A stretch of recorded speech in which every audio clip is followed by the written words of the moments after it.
قسم کی تعریف، توصیف، حمد و ثنا، بزرگی، بڑائی، جاہ و جلال، عظمت و شوکت اس اللہ رب العالمین کے لیے لائق و زیبا ہے جو ہمارا خالق ہے، مالک ہے، رازق ہے، مدبر ہے، ہمارا دیکھنے والا، ہمارا جاننے والا، ہمارا پرکھنے والا، ہم تمام کی دیکھ بھال کرنے والا وہی رب العالمین ہے۔ محترم و مکرم سامعین کرام، یقین جانیے میں اور آپ رب العالمین کی جتنی بھی تعریف بیان کر لیں وہ کم ہی ہے۔ دنیا کے تمام وسائل کو اکٹھا کیا جائے اور تمام جن و انس مل کر رب کی بڑائی، اس کی بزرگی، اس کی تعریف بیان کرنا شروع کر دے، یقین جانیے کہ دنیا کے تمام وسائل ختم ہو سکتے ہیں یا ختم ہو جائیں گے، لیکن رب کی بڑائی بیان ہونے والی نہیں ہے۔ اور ایک بات غور کر لیں، میں اور آپ رب نے جتنا بتایا ہے اتنا ہم نہیں جان سکتے۔ یقین جانیے میری اور آپ کی یہ حالت ہے کہ رب نے شریعت کے ذریعے سے جتنا رب کے متعلق، اللہ نے اپنے متعلق جو بتایا ہے، ہم اس کے تعلق سے بھی اتنا نہیں جانتے۔ اب جتنا جانتے ہیں یقین جانیے اتنا ہم پر یہ لازم ہے، ہم پر یہ فرض ہے کہ ہم رب کو جتنا جانتے ہیں اتنا تو تعریف کریں۔ اب آئیے، زیادہ تو ہم تعریف نہیں کر سکتے کیونکہ ہمیں رب کی زیادہ پہچان نہیں ہے۔ جتنی پہچان ہے چند کلمات کے ذریعے سے انشاءاللہ رب کی تعریف بیان کرتے ہوئے اپنی بات کو آگے بڑھائیں۔ میں ان الفاظ میں رب کی تعریف بیان کرنا پسند کروں گا، آپ بھی بیان کریں۔ سبحان اللہ و بحمدہ عدد خلقہ ورضا نفسہ وزنة عرشہ ومداد کلماتہ۔ اللہم ربنا لک الحمد ملء السماوات وملء الارض وما بینہما وملء ما شئت من شیء بعد۔ لا الہ الا اللہ وحدہ لا شریک لہ، لہ الملک ولہ الحمد يحيي ويميت وهو حي لا يموت بيده الخير وهو على كل شيء قدير، هو الأول والآخر والظاهر والباطن وهو بكل شيء عليم۔ میں رب سے یہ بھی دعا کروں گا کہ اللہ ہمارے یہاں پر جمع ہونے کو قبول فرمائے اور ہماری عبادتوں میں اخلاص عطا فرمائے۔ بعدہ درود و سلام ہوں تمام انبیاء علیہ السلام پر، خصوصاً میرے اور آپ کے نبی جناب محمد رسول اللہ صلی اللہ علیہ وسلم پر۔ اللہم صلی وسلم علی نبینا محمد۔ محترم سامعین کرام، آج جمعہ کا مقدس دن ہے، جمعہ کا مقدس وقت ہے اور زمین کے سب سے مقدس مقام مسجد میں ہم یہاں پر اللہ کی توفیق سے جمع ہوئے ہیں۔ ایک بات یاد رکھیں، یہ بات عقیدے کی ہے، یہ بات ایمان کی ہے کہ رب اگر توفیق دے گا تبھی ہم اس کی عبادت کر سکتے ہیں۔ اگر رب کی توفیق نہ ہوئی، رب نے ہمیں اپنے دربار میں نہیں بلایا تو ہم رب کی عبادت کر نہیں سکتے۔ رب کو ہماری ضرورت نہیں ہے، ہمیں رب کی ضرورت ہے۔ تو اللہ نے مجھے اور آپ کو توفیق دی۔ یقین جانیے ہمارے کئی مسلمان بھائی ایسے ہوں گے، ابھی جمعہ کا وقت چل رہا ہے، کئی ایک باہر ہوں گے اپنے کسی کام میں مصروف، ان کی کیا مجبوری ہے وہ الگ چیز ہے۔ اللہ نے مجھے اور آپ کو توفیق دی یہاں پر جمع ہونے کی۔ اللہ سے دعا ہے کہ اللہ تبارک و تعالیٰ اسی طریقے سے مجھے اور آپ کو ہمیشہ اس کی عبادت کے لیے اخلاص کے ساتھ جمع ہونے کی توفیق عطا فرمائے، آمین۔ محترم و مکرم سامعین کرام، آپ کے سامنے وہ مشہور آیت میں نے آپ کے سامنے تلاوت کی جسے ہر خطبہ جمعہ میں اور خطبہ نکاح میں پڑھا جاتا ہے۔ یقین جانیے ہم ہر خطبہ نکاح میں، خطبہ نکاح تو کبھی کبھی ہوتا رہتا ہے، کسی کا نکاح ہوا تب جا کر ہم سنتے ہیں یا نہیں بھی سنتے ہیں، نکاح کے بعد بھی چلے جاتے ہیں، لیکن ہر خطبہ جمعہ میں ہم اس آیت کو سنتے ہیں۔ وہ آیت کون سی ہے؟ یا ایھا الذین آمنوا اتقوا اللہ حق تقاتہ ولا تموتن الا وانتم مسلمون۔ یہ آیت بہت ہی عظیم، بہت ہی بہترین، بہت ہی پیاری اور نرالی آیت ہے۔ اگر میرا اور آپ کا اس آیت پر پورے کا پورا ایمان آ جائے، یقین جانیے یہ آیت کافی ہے ہماری زندگی میں سکون و اطمینان لانے کے لیے، اور یہ آیت کافی ہے اللہ کے دربار میں قربت پانے کے لیے، اللہ تبارک و تعالیٰ کے نزدیک جانے کے لیے۔ آج میں انشاءاللہ اسی پر بحث کروں گا۔ میرا جو بحث کا موضوع ہے وہ ہے تقوی کے فوائد دنیاوی زندگی میں۔ کیا؟ تقوی کے فوائد دنیاوی زندگی میں۔ حالانکہ اگر تقوی پر بولا جائے تو بہت لمبا ہے، صرف میں انشاءاللہ مختصر طور پر بولنے کی کوشش کروں گا۔ اور آج کا جو عنوان ہے تقوی کے فوائد دنیاوی زندگی میں۔ آئیے آیت سے شروع کرتے ہیں اور دعا کرتے ہیں کہ اللہ تبارک و تعالیٰ مجھے حق کہنے اور آپ کو حق سننے، اور مجھے اور آپ کو دونوں کو اس حق پر اس کی اطاعت کرنے کی توفیق عطا فرمائے، آمین۔ محترم سامعین کرام، آیت کی تلاوت کی گئی۔ اللہ تبارک و تعالیٰ فرماتے ہیں یا ایھا الذین آمنوا اتقوا اللہ حق تقاتہ، اے لوگوں جو ایمان لائے ہو اللہ پر، اللہ تعالیٰ پر جو لوگ ایمان لائے ہیں ان سے مخاطب ہے۔ اللہ کہہ رہے ہیں اے لوگوں جو ایمان لائے ہو اللہ سے، اللہ پر، اللہ سے اس طرح ڈرو جس طرح اس سے ڈرنے کا حق ہے۔ یہاں پر میں صاف طور پر کلیئر کر دوں، صاف کر دوں، یہاں پر بات میری اور آپ کی، یا یوں کہہ سکتے ہیں کہ اہل ایمان کی چل رہی ہے، نہ بدعتیوں کی چل رہی ہے، نہ مشرکوں کی چل رہی ہے، نہ کافروں کی چل رہی ہے۔ بات چل رہی ہے ان لوگوں کی جو قرآن اور حدیث پر ایمان لائے ہیں، اطیعوا اللہ و اطیعوا الرسول، ان کا اوڑھنا بچھونا ہے، ان کی بات چل رہی ہے۔ اور اللہ تبارک و تعالیٰ کہہ رہے ہیں اے لوگوں جو ایمان لائے ہو مجھ پر، مجھ سے اس طرح ڈرو جس طرح ڈرنے کا حق ہے۔ یہاں پر دو باتیں بیان کی گئی ہیں، ایک ڈرنے کی، دوسری حق کی۔ ڈرنا کیا ہے؟ ڈرنا یہ ہے کہ اللہ تبارک و تعالیٰ نے جن معصیتوں سے، جن گناہوں سے رکنے کے لیے ہم تمام کو حکم دیا ہے، ان تمام معصیتوں سے ہم رکیں، ان تمام گناہوں سے رکیں، چاہے وہ گناہ کتنا بھی لذیذ کیوں نہ ہو۔ اگر دیکھا جائے آج کے دور میں گناہوں میں لذت پائی جاتی ہے، گناہوں میں مزہ آتا ہے، گناہ کرنے میں دل بہت زیادہ مچلتا ہے۔ اللہ تبارک و تعالیٰ یہاں پر یہی بات کہہ رہے ہیں کہ ڈرنا اس طریقے سے ہے کہ اگر جو بھی گناہ کی چیز آپ کے سامنے آئے، چاہے اس میں کتنا بھی لذت، کتنا بھی مزہ کیوں نہ ہو، اگر اس سے رک جائے، یقین جانیے یہی ڈرنا ہے۔ اس لیے رک جائے کہ اللہ تبارک و تعالیٰ کل ہم سے پوچھے گا میں نے منع کیا تھا، تم نے یہ گناہ کیوں کیا؟ ڈرنے کا ایک اور ڈیفینیشن امام ابن کثیر رحمہ اللہ اپنی تفسیر میں یوں دیتے ہیں، تفسیر ابن ابی حاتم کہتے ہیں عبداللہ بن مسعود رضی اللہ عنہ کا بیان ہے کہ اللہ سے ڈرنے کا مطلب یہ ہے کہ اللہ تبارک و تعالیٰ سے ڈرنے کا حق یہ ہے کہ اس کی اطاعت کی جائے۔ اللہ تبارک و تعالیٰ نے جن جن باتوں کی ہمیں تلقین کی ہے ان تمام باتوں کو مانا جائے، بلا چو چرا کے، بلا کسی شک و شبہ کے۔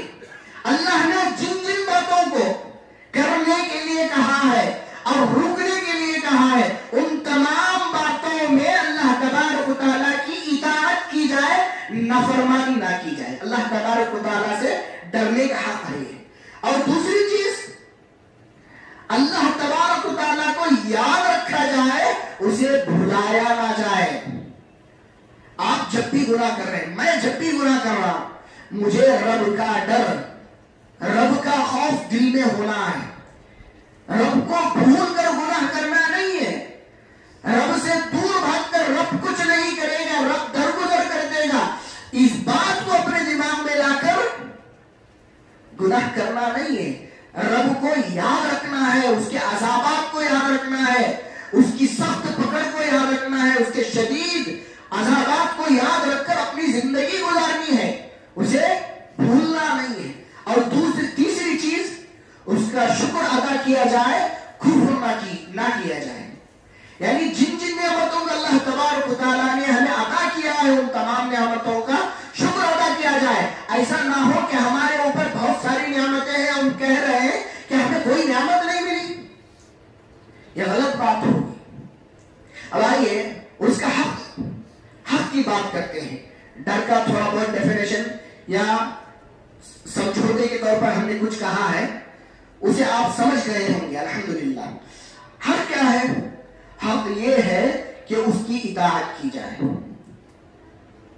اللہ تبارک و تعالیٰ نے جن جن باتوں کا ہمیں حکم دیا ہے کرنے کے لیے، 5 وقت نماز، زکوٰۃ، حج، ماں باپ کی فرما برداری، لوگوں کی دیکھ بھال، لوگوں کی مدد، جو بھی نیکیاں شریعت نے بیان کی ہیں، رب نے بیان کی ہیں، ان تمام کو مانا جائے اور اس پر عمل کیا جائے. یہ رب کا حق ہے.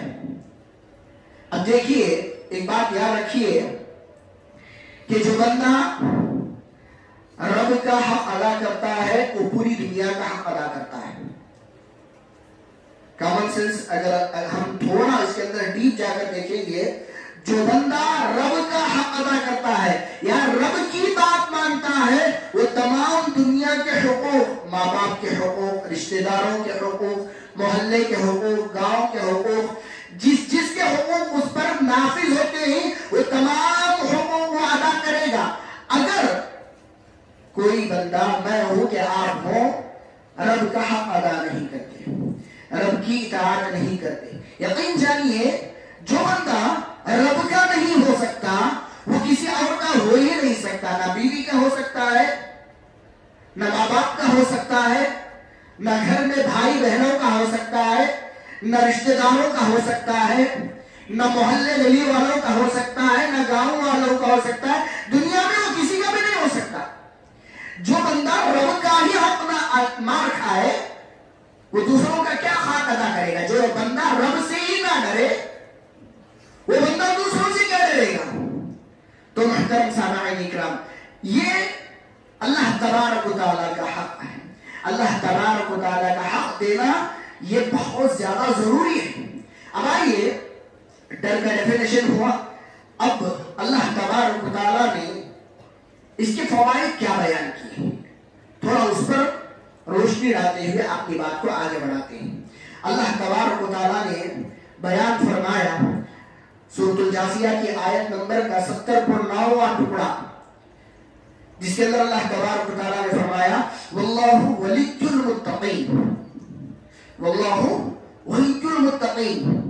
اللہ تبارک و تعالیٰ کہتے ہیں کہ اللہ تبارک و تعالیٰ سے جو بندے ڈرتے ہیں، رب کا جو خوف کھاتے ہیں، رب کی جو اطاعت کرتے ہیں، اللہ تبارک و تعالیٰ انہیں اپنا دوست بناتا ہے.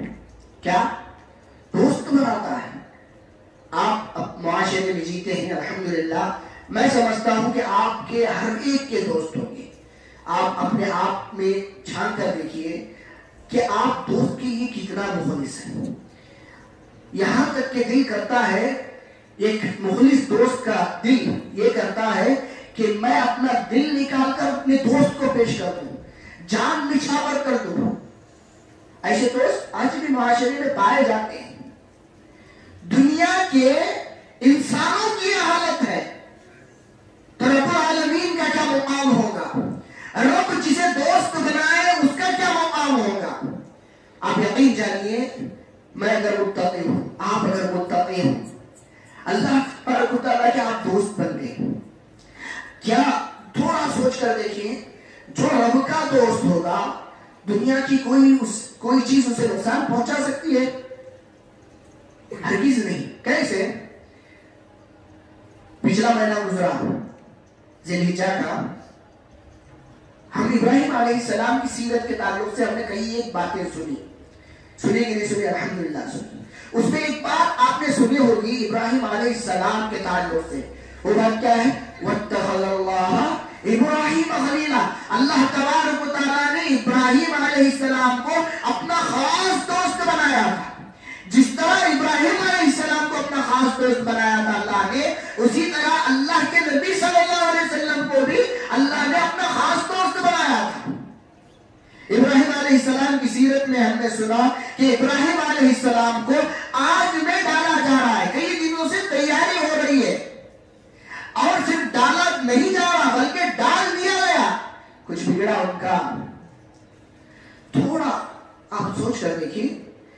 نے کہا کہ ابراہیم میرے دوست ہیں.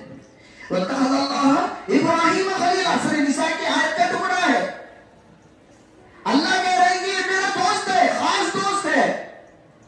پوری دنیا ایک طرف اور دنیا کی سب سے بڑی آگ، تاریخ میں اتنی بڑی آگ کبھی بھی نہیں لگائی گئی، اور اس آگ کو لگانے کے لیے کئی دن تیاری کی گئی. صرف ابراہیم علیہ السلام کو آگ میں ڈالنے کی دھمکی نہیں دی گئی، ڈال دیا گیا. میں اب آپ جانتے ہیں کہ پوری دنیا اور وہ آگ نے کچھ ابراہیم علیہ السلام کا کچھ کیا نہیں.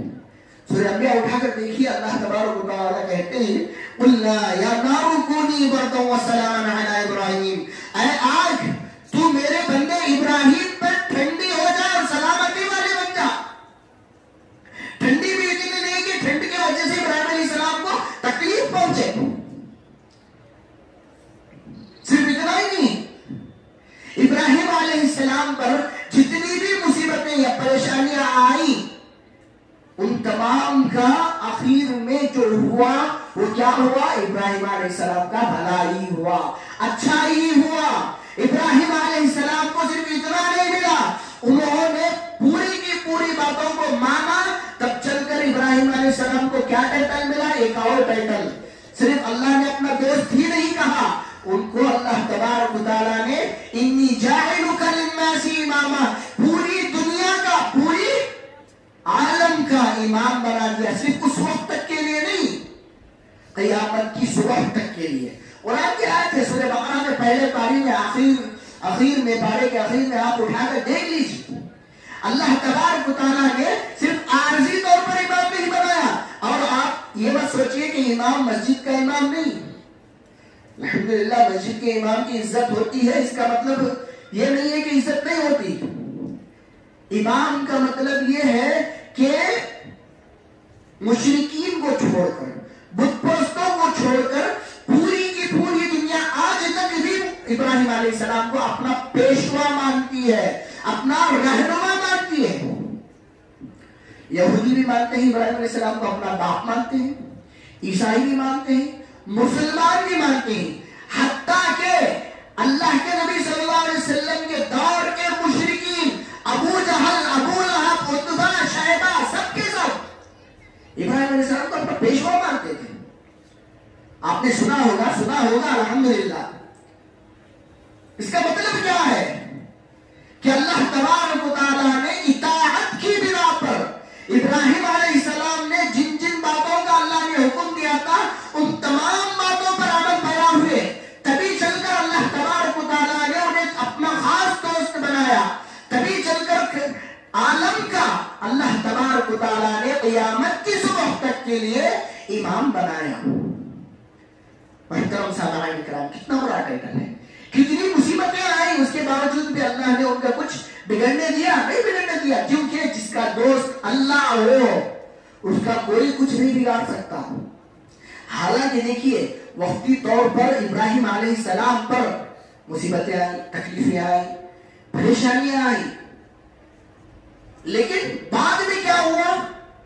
پورے کا پورا اچھا ہوا. اللہ تبارک و تعالیٰ نے ان تمام مصیبتوں سے، ان تمام پریشانیوں سے، ان تمام دکھوں سے ابراہیم علیہ السلام کو نکالا. کعبۃ اللہ کی تعمیر بھی آج بھی ہم ہر سال دنیا کے کونے کونے سے کعبۃ اللہ کے حج کے لیے جاتے ہیں. جاتے ہیں کہ نہیں جاتے؟ الحمدللہ جاتے ہیں. اب آئیے ایک بینیفٹ، اگر کوئی بندہ اللہ سے ڈرتا ہے، واقعی معلوم ہے، میں بھی آپ بھی، ایسا نہیں ہے کہ میں ممبر پر کھڑا ہوں، میں الگ نہیں ہوں. یہ شریعت میرے لیے بھی ہے، آپ کے لیے بھی ہے. تو میں اگر رب سے ڈرتا ہوں، جتنا میری استطاعت ہے اتنا ڈرتا ہوں، کما حق ہوں ڈرنے کی کوشش کرتا ہوں، اللہ میرا دوست ہو جائے گا. میں اللہ کا دوست بنوں یہ کمال کی بات نہیں ہے، اللہ میرا دوست بنے یہ کمال کی بات ہے. اگر آپ متقی ہوں گے، پرہیزگار ہوں گے، رب سے ڈرنے والے ہوں گے، گناہوں سے بچنے والے ہوں گے، یقین جانیے رب آپ کو دوست بنائے گا. سامنے سے جا کر کوئی دوسرے انسان سے کہے گا کہ میں تم کو دوست بناتا ہوں، سامنے والا کا کرنے جب تم سے میری دوستی نہیں ہو سکتی، مجھے پسند آنا چاہیے دوست کرنے کے لیے، سامنے والا کہتا ہے. لیکن یہاں پر رب العالمین کہتا ہے کہ تم متقی بن جاؤ، پرہیزگار بن جاؤ، نافرمانی سے بچنے لگ جاؤ، میں تمہیں دوست بناؤں گا.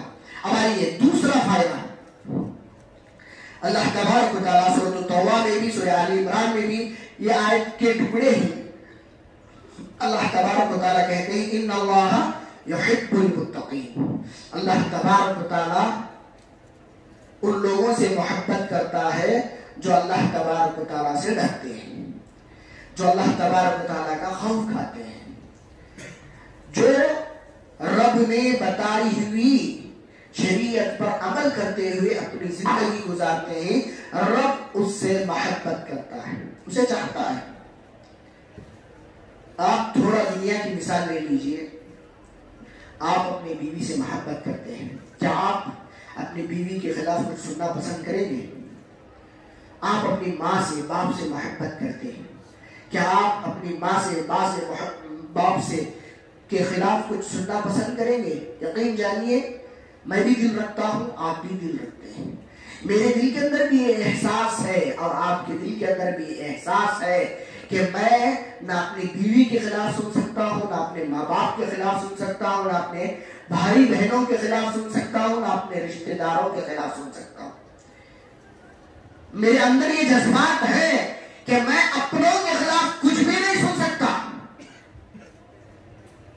اگر کوئی سنائے تو میں لڑنے لگ جاؤں گا، اگر کچھ سنائے کوئی میرے اپنوں کے خلاف تو میں اسے ادھیڑ کر رکھ دوں گا. ایسی ہماری، میری اور آپ کی ذہنیت ہے، میرے اور آپ کے جذبات ہیں. ہمارے خلاف اگر کوئی کہتا ہے، ہمارے اپنوں کے خلاف کہتا ہے تو ہمارا، میرا اور آپ کا جذبہ جو ہے وہ مارنے کا ہوتا ہے یا الٹ کر کچھ ان کے خلاف بھی بولنے کا ہوتا ہے. 100% ہے، فطری چیز ہے یہ. اب ہم اپنوں کے خلاف کچھ نہیں سن سکتے، اتنی محبت کرتے ہیں اپنوں کے ساتھ. تو تھوڑا تصور کیجئے، امیجن کیجئے کہ رب جسے محبت کرے، رب جسے چاہے، اس کے خلاف بولا تو جاتا ہے لیکن اس کا انجام بہت برا ہوتا ہے. مثال کے طور پر نبی صلی اللہ علیہ وسلم کے خلاف بہت کچھ بولا گیا، اب بھی بول رہے ہیں. لیکن آپ تاریخ اٹھا کر دیکھ لیجئے، نبی صلی اللہ علیہ وسلم کے خلاف جن لوگوں نے کہا، برا بھلا کہا، نعوذ باللہ کچھ بھی کہا، کارٹون تک بنا دیے، ان کا بہت برا حشر ہوا. اللہ تبارک و تعالیٰ نے انہیں دنیا میں سزا تو دی، آخرت میں بھی سزا دے گا. آپ یقین جانیے جو رب کا ہوا، جو رب سے محبت کرنے والا ہوا، یا یوں کہہ سکتے ہیں کہ جس نے رب کا تقوی اختیار کیا، رب اسے بینیفٹ میں کیا دیتے ہیں؟ اپنی محبت دیتے ہیں. اور یہ کوئی معمولی چیز نہیں ہے محترم سامعین کرام. آپ تھوڑا سوچ کر دیکھیں، رب کی جسے محبت حاصل ہو جائے اس کا کیا مقام ہوگا. ہم سنتے ہیں کبھی کبھی جنت کا بیان، اس میں جنتیوں کے تعلق سے بھی سنتے ہیں، سن کر خوش ہوتے ہیں، کہتے ہیں کہ اے کاش کہ میں بھی وہاں پر ہوتا، اے کاش کہ رب بھی مجھے رضی اللہ عنہم ورضوا عنہ کے خطاب میں شامل کرتا. ہر کوئی سوچتا ہے جب صحابہ کے بارے میں کہا جاتا ہے وہ کتنے اچھے تھے، کتنے نیک تھے، کتنے متقی تھے، تو ہمارا دل کہتا ہے کہ کاش میں بھی اس زمانے میں ہوتا، نبی پر ایمان لاتا، نبی کے صحابہ میں سے ہو جاتا. کہتے کہ نہیں کہتے؟ ہمارا دل کہتا کہ نہیں کہتا؟ تصور ہوتا ہے کہ نہیں ہوتا؟ الحمدللہ ہوتا ہے، میرا ہوتا ہے. اور اہل ایمان کا ہوتا ہے الحمدللہ. ایک بینیفٹ یہ ہوا کہ جو بندہ رب سے ڈرتا ہے، رب کا تقوی دل میں اختیار کرتا ہے، رب تعالیٰ کیا کرتے ہیں؟ اسے محبت کرتے ہیں. اب آئیے کچھ اور باتیں، کچھ اور بینیفٹس گناتا چلوں، وقت بھی ناکافی ہے ہمارے پاس، اسی لیے میں نے شروع میں کہہ دیا تھا کہ یہ لمبا مضمون ہے، مکمل نہیں ہو سکتی معذرت کے ساتھ. آئیے کچھ اور باتیں انشاءاللہ رکھ کر کے اپنی بات کو ختم کروں. تقوی کا بینیفٹ ایک اور بیان کیا گیا ہے سورۃ الطلاق میں. آپ دیکھیں گے سورۃ الطلاق اٹھا کر تو آپ کو مل جائے گا انشاءاللہ. اللہ کہتے ہیں, اللہ فرماتے ہیں وَمَن يَتَّقِ اللَّهَ يَجْعَلْ لَهُ مَخْرَجًا وَيَرْزُقْهُ مِنْ حَيْثُ لَا يَحْتَسِبُ وَمَن يَتَوَكَّلْ عَلَى اللَّهِ فَهُوَ حَسْبُهُ إِنَّ اللَّهَ بَالِغُ أَمْرِهِ قَدْ جَعَلَ اللَّهُ لِكُلِّ شَيْءٍ قَدْرًا. یقین جانیے یہ جو آیت میں نے آپ کے سامنے تلاوت کی ہے, پہلی آیت کا آخری ٹکڑا اور تھوڑا شروع آیت کا ایک پوری مکمل آیت آپ کے سامنے تلاوت کی ہے. یہ آیت میرے اور آپ کی زندگی پر فٹ بیٹھنے والی ہے. یہ آیت میرے اور آپ کی زندگی پر ہم پوری جو جستجو صبح سے لے کر رات تک کرتے ہیں اسی کے لیے کرتے ہیں. کیا ہے آیت کا ٹکڑا؟ اللہ تبارک و تعالیٰ فرماتے ہیں وَمَن يَتَّقِ اللَّهَ يَجْعَلْ لَهُ مَخْرَجًا. اور جو شخص اللہ تبارک و تعالیٰ سے ڈرتا ہے, اللہ تبارک و تعالیٰ اس کو مشکلات میں سے نکلنے کا راستہ آسان بنا دیتے ہیں, یا اس کو مشکلات سے نکال باہر کرتے ہیں. یقین جانیے میں اور آپ تمام کے تمام آج مشکلات میں, یہ کوئی بندہ یہ کہہ نہیں سکتا کہ آج وہ پریشانی میں نہیں ہے, مصیبت میں نہیں ہے, دکھ میں نہیں ہے, غم میں نہیں ہے. پورے کے پوروں کا, میرا بھی آپ کا بھی, پورے ہندوستان کے مسلمانوں کا, یا یوں کہہ لیں کہ پورے عالم کے مسلمانوں کا یہی حال ہے کہ آج ہم مشکل میں پھنسے ہوئے ہیں. کسی نہ کسی لائحے سے ہم مشکل میں مبتلا ہیں, پریشانی میں مبتلا ہیں. اس کا علاج کیا ہے؟ اس کا علاج یہ ہے کہ رب سے ڈرے, مشکل سے نکلنے کا اللہ راستہ آسان کرے گا. اگر کوئی بندہ انفرادی طور پر رب سے ڈرتا ہے, اکیلا کوئی ڈرتا ہے, اللہ اس کے لیے راستہ نکالتے ہیں. اگر پوری جماعت رب سے ڈرنے والی ہے, رب کی اطاعت کرنے والی ہے, رب کی فرما برداری کرنے والی ہے, رب تعالیٰ پوری جماعت کو مشکلات سے نکالے. اور ان مشکلوں میں ایک مشکل یہ بھی ہے وَيَرْزُقُهُ مِنْ حَيْثُ لَا يَحْتَسِبُ وَمَن يَتَوَكَّلْ عَلَى اللَّهِ فَهُوَ حَسْبُهُ. اس مشکل میں سے یہ بھی ایک مشکل ہے کہ ہر کوئی کھانے کے لیے تڑپ رہا ہے, بیوی بچوں کو کھلانے کے لیے تڑپ رہا ہے. اللہ تبارک و تعالیٰ کہتے ہیں وَيَرْزُقُهُ مِنْ حَيْثُ لَا يَحْتَسِبُ. اللہ تبارک و تعالیٰ صرف مشکل سے نکالتے ہی نہیں, اس کو رزق بھی ایسی جگہ سے دیتے ہیں جہاں سے اس نے سوچا بھی نہیں ہوگا, گمان تک نہیں, امیجن بھی نہیں. اللہ ایسی جگہ سے دیتے ہیں. یقین جانیے رب رزق دینے والا ہے. ان اللہ هو الرزاق ذو القوة المتین. اللہ تبارک و تعالیٰ کہتے ہیں کہ رزق دینے والا اللہ تبارک و تعالیٰ ہی ہے. اللہ ایسے جگہ سے دیتا ہے جہاں سے بندے نے سوچا بھی نہیں ہوگا. اس کے بہت ساری مثالیں ہیں لیکن وقت نہیں ہے دینے کے لیے. آپ نے اس سے پہلے بھی سنا ہوگا کہ اللہ کہاں کہاں سے رزق دے سکتا ہے, کون کون آ کے مدد کر سکتا ہے. آپ نے سوچا ہوگا یا سنا ہوگا انشاءاللہ, اور آپ کے ساتھ بھی ایسا ہوا ہوگا انشاءاللہ. تو آئیے ایک اور آیت کے آخر میں کیا ہے, اللہ تبارک و تعالیٰ پر بھروسہ کرنا. وَمَن يَتَوَكَّلْ عَلَى اللَّهِ فَهُوَ حَسْبُهُ. اللہ تبارک و تعالیٰ کو ڈرنے کے ساتھ ساتھ اس پر بھروسہ کرنا چاہیے.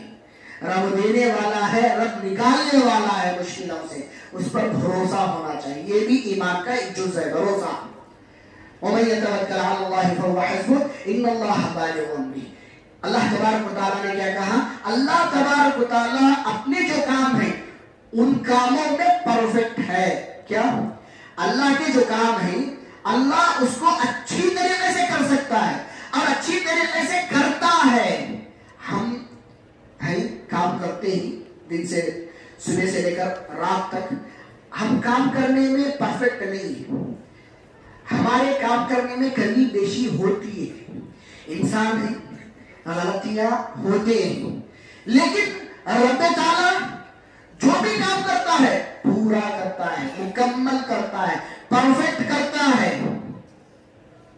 یہ بھروسہ ہونا چاہیے رب تعالیٰ پر. اب آئیے سورۃ الطلاق ہی میں آگے اللہ تبارک و تعالیٰ ایک اور بینیفٹ بیان کرتے ہوئے کہتے ہیں وَمَن يَتَّقِ اللَّهَ يَجْعَلْ لَهُ مِنْ أَمْرِهِ يُسْرًا. جو بندہ اللہ تبارک و تعالیٰ سے ڈرتا ہے، اللہ کا خوف اپنے دل کے اندر رکھتا ہے، گناہوں سے معصیتوں سے دور رہتا ہے، رب کی اطاعت کرتا ہے، فرما برداری کرتا ہے، اللہ تبارک و تعالیٰ ایسے بندے کو من امرہ یسرا، اس کے جو بھی مشکل کام ہیں ان مشکل کاموں سے اللہ تبارک و تعالیٰ آسانی کے ساتھ نکال دیتے ہیں یا ان مشکل کاموں کو آسان کر دیتے ہیں۔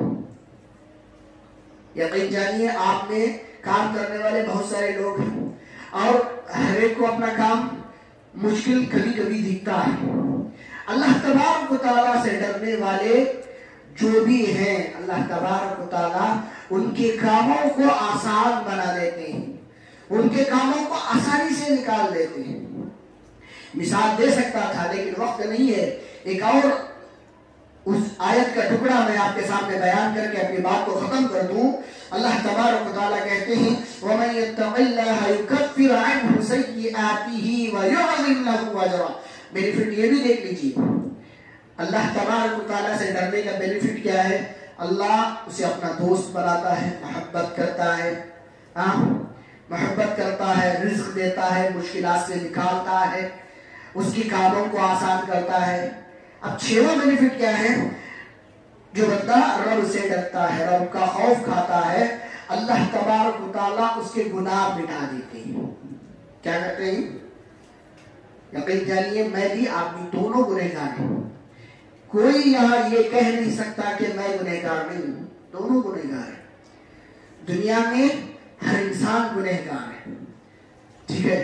تو اللہ تبارک و تعالیٰ کہتے ہیں کہ جو بندہ رب کا تقوی اختیار کرتا ہے، رب تعالیٰ اس کے گناہ مٹا دیتے ہیں۔ ایک بینیفٹ ہے وَيُعْظِمْ لَهُ أَجْرًا، ایک اور بینیفٹ بیان کرتے ہیں، کیا؟ صرف گناہ ہی نہیں مٹاتے، اسے اجر بھی دیتے ہیں۔ سورۃ الفرقان اگر آپ پڑھیں گے، اللہ تبارک و تعالیٰ صرف گناہ ہی نہیں، نیکیاں بھی، گناہ مٹا کر نیکیاں بھی دیتے ہیں، گناہ مٹائے اور نیکیاں دیے، ایسا نہیں ہے۔ اب آئیے سورۃ الفرقان میں اللہ تبارک و تعالیٰ کہتے ہیں إِلَّا مَنْ تَابَ وَآمَنَ وَعَمِلَ عَمَلًا صَالِحًا فَأُولَٰئِكَ يُبَدِّلُ اللَّهُ سَيِّئَاتِهِمْ حَسَنَاتٍ۔ اللہ تبارک و تعالیٰ کہتے ہیں کہ جو بندہ رب کے حضور میں آتا ہے، توبہ کرتا ہے، اپنے گناہوں کی معافی مانگتا ہے، اللہ تبارک و تعالیٰ ایسے بندوں کے ساتھ کیا کرتے ہیں؟ جو بندہ توبہ کرتا ہے، معافی مانگتا ہے اور نیک اعمال کرتا ہے، وَعَمِلَ عَمَلًا صَالِحًا، نیک اعمال کرتا ہے، اللہ تبارک و تعالیٰ کیا کرتے ہیں؟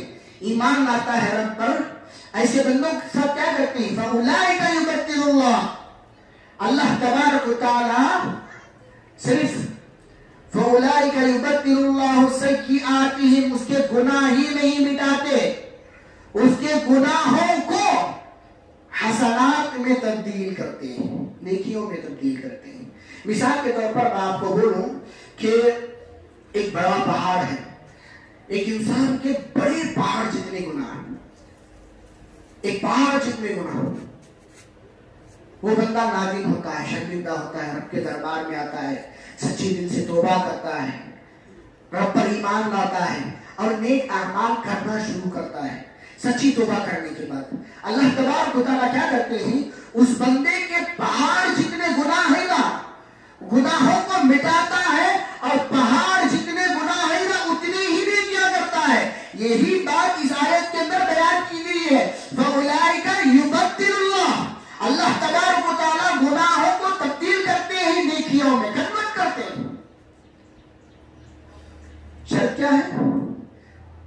رب تعالیٰ کا خوف، اللہ تبارک و تعالیٰ کی اطاعت، اس کی فرما برداری، یہ بات شرط ہے۔ صرف ایک ہی نہیں ہے، یہ صرف دنیاوی فوائد میں نے کچھ لمحوں میں گنایا ہے، کچھ منٹوں میں گنایا ہے۔ اگر بینیفٹس اگر دیکھتے جائیں، بینیفٹس اگر دیکھتے جائیں، بہت سارے ہیں، بہت سارے، بے شمار ہیں۔ خطبہ اولیٰ میں ایک اور آیت ہم نے تلاوت کی، یا ایھا الذین آمنوا اتقوا اللہ وقولوا قولا سدیدا۔ اللہ تبارک و تعالیٰ اس کے اندر بھی یہی بات کہہ رہے ہیں کہ اے وہ لوگوں جو اللہ پر ایمان لائے ہو، سیدھی سیدھی سچی باتیں کیا کرو۔ یصلح لکم اعمالکم، اللہ تبارک و